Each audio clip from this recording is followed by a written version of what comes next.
We are now entering episode 10 in this, the recap of The Pitch Season 2. As someone who believes in gender equality, it warms the cockles of my heart to see out of the 3 contestants, 2 are women. So, Sriram, how does it feel to be the only male participant left on the show? I'm not sure whether to feel good or bad about it. But for the last 2 episodes, my roommates have been pitched out. So, So are you roaming alone now so that nobody gets nobody wants to share my room now. There's nobody to share my room. Priyanka, do you feel there's gender bias in the business world? Definitely not, because I've been well supported by my family, my colleagues, my partners, even my college. That's good to hear. Aparna, any women entrepreneurs you admire, looked up to in the world? I think Shehnaz Hussain is someone I look up to. The business leader and icon for episode number 10 was world-class chef and restaurateur Rahul Akerkar, one of my oldest friends. It was an episode very close to my heart. But will it be an episode that still maintains gender equality, or will it be a world ruled solely by women? Let's find out.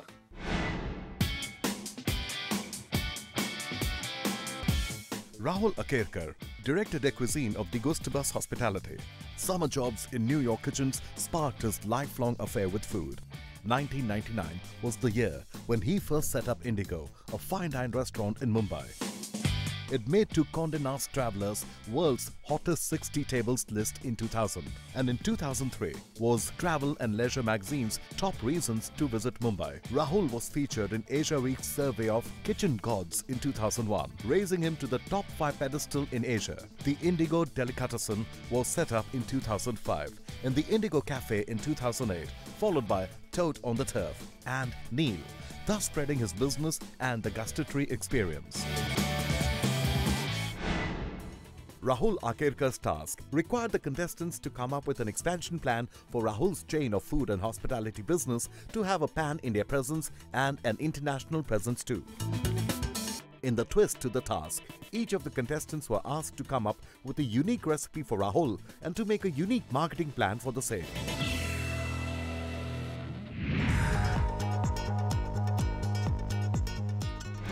Rahul, tell us who's going to be pitched out. Priyanka, you had great ideas up there, and I love the idea of sort of going green.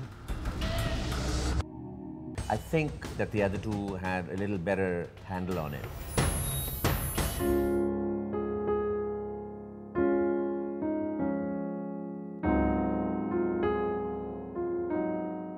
Rahul always mentioned about this card that, guard it and hold it closely to your heart always. I did that till now. But now this becomes even more closer to my heart now because I have the great Rahul signing this card. So this, and he's written keep growing. So I'll definitely follow his advice and keep growing. That's about it.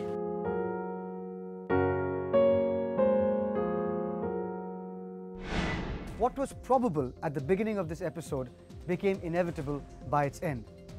A shaken Priyanka never quite recovered and was eliminated by Rahul Akerkar, our business leader and judge for this episode. And so we had Sriram and Aparna as our finalists. But hang on, were they going to be our 2 finalists for The Pitch Season 2? There's a twist to this tale. Tony, Priyanka, Rajiv, favorites for the wildcard, because all 3 of them got the immunity badge 2 times. But there's a larger question. Was it fair to bring somebody back to the show just when Sriram and Aparna thought they'd reached the finals? Was it fair, therefore, to include this wildcard? There's going to be a 3rd person added to the mix. Before I get to the 3rd person, how do you feel? Sriram. Adding wildcard entry at this point of time was like a little itchy because we thought we are there and we are down to the last 2 and okay, here we go. Then the game says 1 more round to go. So kind of mixed emotion. In professional tennis, wildcards are given to those who have an enviable reputation and who might just break the bank if they play the tournament. And that was the thinking behind the wildcard on the pitch. Besides, in business, wildcards are being dealt every day. Just when you think your business is going well, something happens to the global economy. Just when you feel your business will never recover, a windfall comes your way. What was good was that our contestants, Aparna and Sriram, took this twist with good grace. In fact, they had a strong inkling who this contestant was going to be. Do you have any idea who it's going to be? Probably Rajiv. It could be Tony or Priyanka. That person is Rajiv Pathak.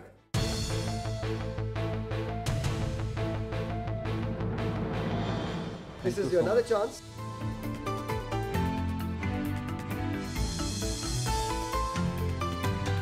Five crores, Rajiv. Thank you so much. Handle with care, please. Sure. Take your seat. Thank you. And so it is Rajiv who makes a comeback as the wildcard contestant. We're going to show you some footage now which we haven't shown on any episode of The Pitch, nor even on this recap. It is the soundbite of one of our eliminated contestants. When he is asked who deserves to come back as a wildcard contestant, his answer differs quite radically from that of Sriram and Aparna's. The concept of a wildcard entry was announced today.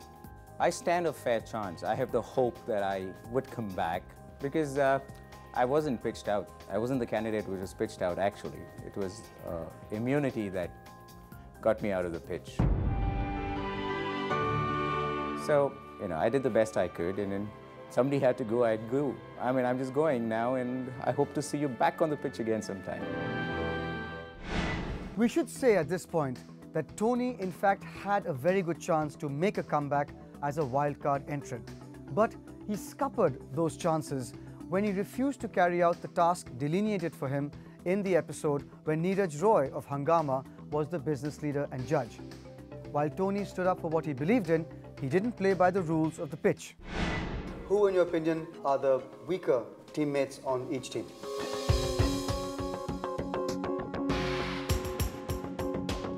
It's a very rhetorical question, and I wouldn't want to be a judge of that.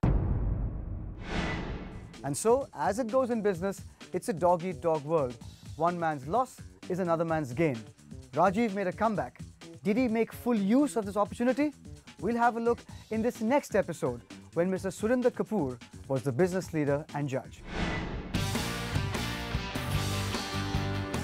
2 decades down and a 3,000 crore rupee auto component empire stands that supplies almost every large automobile maker in India, and it started with only 50 lakh rupees.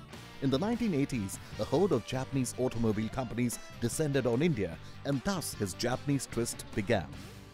Now Dr. Surinder Kapoor's company boasts of clients like Suzuki, Toyota, Hyundai, Mahindra & Mahindra, Bajaj and many more. A true visionary of the manufacturing industry, he has led his companies to accomplish many firsts, including TPM Award from JIPM Japan in March 2006, Terry Corporate Award for Environmental Excellence for the year 2006-2007, and in 1997, the World Economic Forum recognized Sono Koyo as a top-performing global growth company, and it is the recipient of the prestigious 2003 Deming Award.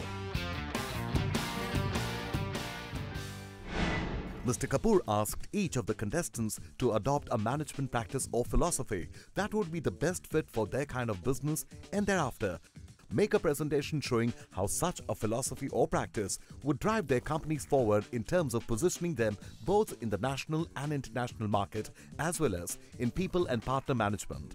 He also asked for an integration plan for his company Sona and their business. In the twist, the other non-presenting contestants were asked to find out loopholes and make alternative suggestions in the management practice of the presenting contestant.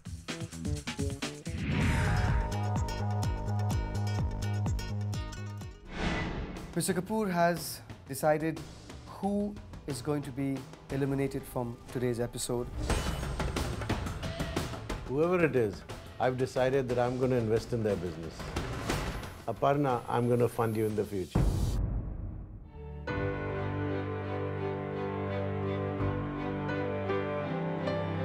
The moment that I remember most is, I think, one of the episodes wherein Aparna sang a song. There is no doubt that Aparna is going to be a very successful entrepreneur.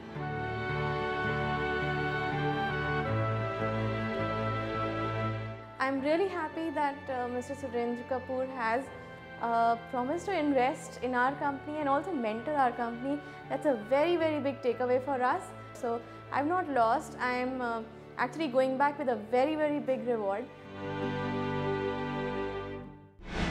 And so the final two contestants have been decided. One has gotten through on the sheer power of his consistency, the clarity of his idea, and the steadiness of his presentations, Sriram. The other, with his brilliance, has seen the highs and lows of the pitch, and that's Rajiv. How are these two men preparing to make that final assault on the grand prize of 5 crore rupees to realize their entrepreneurial dreams? Let's find out, but after this break.